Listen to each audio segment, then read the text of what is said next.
Saludos amiguetes del cartón.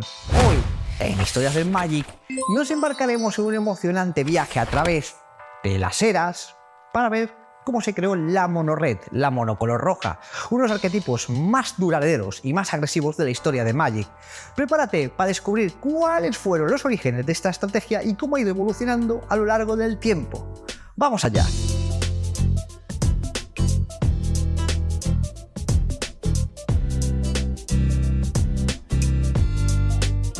Para comprender el apasionante origen de la monocolor roja hay que retroceder mucho en el tiempo, hasta los primeros días de Magic.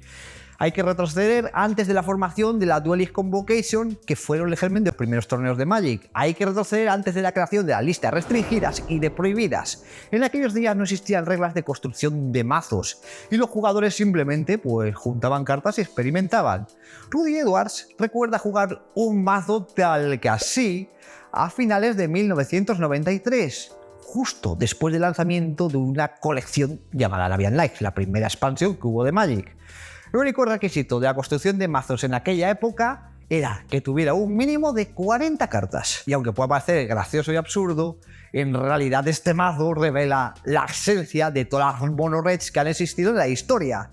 Está compuesto del hechizo de daño más eficiente que tenía el juego, el Lightning Balls, y de la criatura más eficiente y más barata que tenía el juego, el Kirei. No es de extrañar que compartiera premisa con el famoso mazo de Bertrand Lestri, aquel que llegó en las finales del primer campeonato mundial de la historia, en 1994. Se basaba justo en estos dos conceptos. Tenía criaturas eficientes y baratas, como podían ser el Kirei, ya le conocemos, y la factoría de Mirra, pues aquella tierra que fue un pilar muy importante en estrategias agresivas al principio de Magic. Además de estas criaturitas baratas, Lestri también usaba cartas como el Lightning Ball, ya le conocemos, una carta llamada Chai Lightning, que es una variante igual de poderosa que el Lightning Ball, 3 puntos de daño por un solo maná.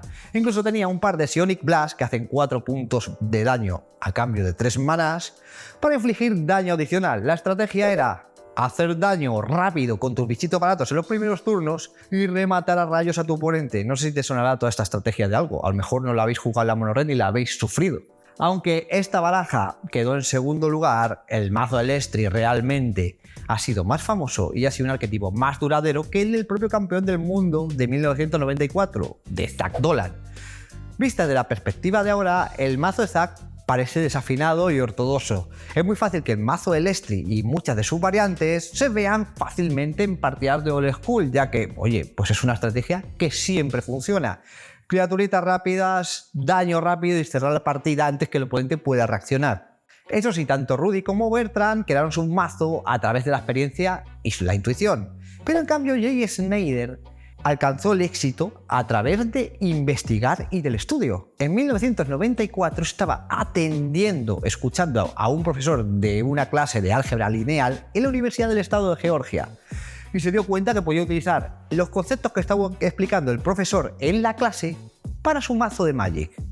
Gracias a eso creó una baraja que ponía a prueba los conceptos de la álgebra lineal pero aplicados a Magic. Tras darle vueltas a la cabeza, creó un mazo que utilizaba un solo color, el rojo, y usaba 14 cartas de coste 1, 14 cartas de coste 2, 6 cartas de coste 3, 2 cartas de coste 4 y 2 cartas de coste 1 y X, y 23 tierras, nada más. El mazo tenía la contrapartida que la gran mayoría de las criaturas que utilizaba en ese momento se consideraban bastante malas y se podía ver desde un punto de vista competitivo como bastante ineficientes, pero la baraja era tremendamente estable. Jay había pasado bastante tiempo creando gráficos sobre cómo esta baraja era capaz de aprovechar todo su maná en todos sus turnos durante una partida de Magic. Sin querer, Jay Snyder creó en ese momento uno de los conceptos más importantes de Magic, la curva de maná, y prestó su baraja basada en esta teoría matemática a un amigo suyo que era un muy buen jugador llamado Paul Slight. En la baraja la utilizaría este señor para competir en el clasificatorio del Pro Tour en un torneo. Este mazo está repletamente hasta arriba de cartas teóricamente bastante inferiores que las que jugaban sus rivales en esos momentos, y que en aquellos tiempos se consideraban cartas malas. Hablemos claramente, estaba plagado de cartas malas, pero contra todo pronóstico, Paul Sly sorprendió a todos alzándose con el segundo puesto del clasificatorio que le daba plaza para el Pro Tour de Atlanta en 1996, perdiendo contra una baraja de necropotencia en la final. Incluso ahora sigo sin entender cómo este mazo consiguió llegar tan lejos, pero el caso es que lo hizo. Supongo que las matemáticas aplicadas al Magic funcionan. Estas fueron las palabras del organizador de aquel torneo meses después. Irónicamente, a partir de ahora, a ese tipo de barajas se la llamaría con el apellido de aquel jugador, Sly, y no con el apellido de la verdadera cabeza pensante que creó el mazo, Snyder. El mazo de Sly se caracterizaba por un enfoque agresivo, por la capacidad de infligir daño rápidamente a los oponentes utilizando, adivináis qué, criaturas rápidas y hechizos de daño directo para ejercer una presión constante al oponente desde los primeros turnos. El enfoque agresivo y eficiente de la Sly fue una revelación en ese momento. Fue la primera mono-red pionera en sí que pondría la primera piedra para futuras barajas mono-rojas que iríamos sufriendo a lo largo de la historia del Magic. Si la baraja de Jay Snyder fue pionera, es cierto que la contribución de David Price da forma a muchas barajas monocolores rojas tal y como las conocemos hoy en día. Es cierto que para esa época el mazo ya era muy popular en formato estándar y había conseguido evolucionar un montón en velocidad y en efectividad desde aquella primera Sly que creó Jay Snyder. Pero David Price iba a jugar un Pro Tour, y ese Pro Tour el formato era bloque, en el que solo podía utilizarse cartas de una sola expansión, de Tempest. Este mazo era mucho más rápido que la Sly original y jugaba una gran cantidad de criaturas muy rápidas, y solo incendiar como carta única de daño directo, ya que era la única carta eficiente que había en el formato. Trataba de vaciar muy rápido su mano para rematar las partidas gracias a la recursividad que daba el Cursed Scroll y el Scalding Tongues.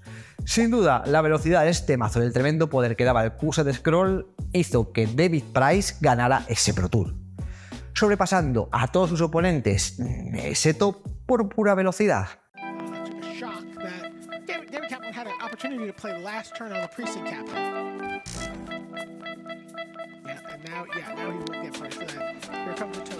A medida que exploramos la historia de la mono-red, también encontramos momentos en los que las barajas rojas se les ha dado otro punto de vista menos agresivos. Puede que el más famoso sea la baraja Ponza. Como ya hablamos en este vídeo, esta estrategia se basa en controlar al oponente. Primero controlando la mesa y destruyendo sistemáticamente las tierrecitas que juega nuestro rival. Una vez que tiene aquel jugador los recursos mermados, empiezas a bajar al campo de batalla alguna amenaza difícil de matar y que sea capaz de terminar rápida con la partida. Fue Adrian Sullivan, un famoso columnista de aquella época, quien creó y popularizó este mazo en sus columnas que escribía sobre Magic.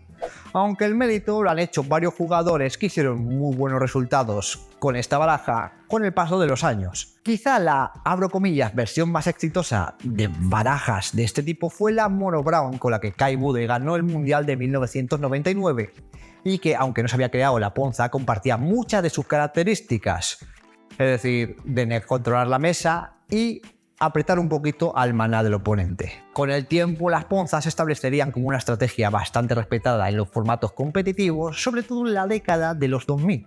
A medida que avanzamos por nuestra travesía a la historia de las monocolores rojas, es imprescindible destacar dos mazos emblemáticos. Uno de ellos es la Red de Queens. Esta baraja fue creada por John Ormenrod y popularizada justo en la década de los 2000. Se caracteriza por ser un poquito más agresiva que la Ponza y por su capacidad de infligir más daño más rápidamente. Este mazo se basa en utilizar criaturitas rápidas, en daño directo y mantener la presión, destruyendo un poquito también las tierras, aunque con el paso del tiempo estos petatierras irían dando paso a cartas icónicas como el Goblin Guide, el Mastery Swiftpet, el Lightning Bolt, por supuesto, cuando volvieron a reeditar, convirtiéndose al final en una baraja que era más de daño directo y de criaturitas de ataque rápido, es decir, volviendo un poquito a los orígenes. Otra baraja emblemática roja en la década de los 2000 fueron los mazos de Goblins, que era una tribu emblemática ya en el mundo de Magic, ya tenían solera y los Goblins aparecían constantemente en barajas monocolores rojas. Pero fue a principios del 2000, con la salida de Odisea, donde estas criaturitas verdes pequeñitas alcanzaron una mayor popularidad. Fueron cartas como la Matrona Trasgo, el Piledriver, el Palmagema los que convirtieron las barajas de Goblin de una anécdota a una fuerza y a un oponente a tener en cuenta en una partida de Magic y en un mazo capaz de llevarse un campeonato. Pero si realmente tenemos que hablar de una de las barajas monocolores rojas que era intratable en el formato competitivo, debemos de hablar de aquella monocolor roja que salió en Amonkhet y en Hora de la Devastación. En esa época era una baraja con salidas llenas de criaturas agresivas, complicadas de bloquear, como podían ser Karicef, el Ancrop, el Earthshaker, Kemra, junto a cartas capaces de cerrar las partidas, como eran la Hazoret, carta que dio mucho por saco ese estándar, y las Ramular Ruins, una tierra que te permitía sacrificar desiertos para acabar con las últimas vidas del oponente, de una forma prácticamente inevitable. Los 5 mejores jugadores del Pro Tour de la Hora de la Devastación decidieron jugar esta baraja y oye, sistemáticamente meses después de ese torneo, la Ramular Ruins acabó llevándose un tremendo baneo en estándar para intentar rebajar el poder que tenían esos mazos, que era brutalísimo. Otro momento en el que la baraja roja fue bastante popular fue con la salida del Drain. Aunque no era un mazo tan poderoso como aquellos de Amonkhet, juntaba cartas como el Thorbrand y como el Filoaqua, que hacía que te atracasen la partida de una forma muy rápida. En definitiva, la historia del circuito competitivo de Magic está lleno de momentos inolvidables protagonizados por barajas monocolores rojas, desde victorias arrolladoras donde la partida acaba a los pocos turnos de comenzar, es decir, en 4 o 5 turnitos, hasta partidas decididas por el robo in extremis de una única carta. Glorybringer killed Chain serious Whirler. right now? That's 11. Hazard gets blocked. Kari's at 3. Nothing Soulscar Mage is 1. Chain Whirler is 3. 11. Glorybringer's 4. Did he just That's 11 top-deck damage. the Pro Tour That's 11 Glorybringer damage. off the top for Wyatt Darby? He's done the math. Oh, he sends it in, boy. clears the Chain Whirler. All Pinto can do is look at lethal damage. He can't believe that Wyatt Darby just stole the Pro Tour from him. También las monocolores rojas nos han regalado momentos de remontadas épicas, como la partida tan famosa de Patrick Sullivan, donde le da la vuelta a las tornas contra un sorprendido Merriam que no sabe ni lo que ha pasado. Patrick Sullivan is nothing if not gutsy. He's gonna fast back. Oh my god, if he taps out to... Oh! Wow! Patrick Flamer Fire- Oh my god! Unbelievable. Unbelievable. That is how you play a red deck. Oh my god. And that's the match. En definitiva, a lo largo de los años, muchos jugadores han demostrado su destreza jugando con barajas monocolores rojas en los torneos más prestigiosos. Encima son mazos que son divertidos y entretenidos de ver en cámara cuando vemos algún torneo de Magic. ¿Qué más queremos? Y hasta aquí, por ahora, nuestro recorrido por la historia hablando de las monocolores rojas en Magic, de la cual estoy seguro, y por eso digo por ahora, que se escribirán nuevos capítulos en un futuro no muy lejano. Espero que este vídeo te enseñe a valorar y a tener cuidado de estas barajas que a menudo son subestimadas y los jugadores también que juegan estos mazos, que hayas disfrutado este viaje lleno de emoción, lleno de fuego, violencia, llamas y iba a decir alcohol, pero no, fuego, violencia y llamas. Y no te olvides dejar en los comentarios y compartir tus experiencias con la mono roja, ya sea jugando con este mazo o sufriéndolo en contra. Nos vemos aquí dentro de poco con más historias. ¡Chao!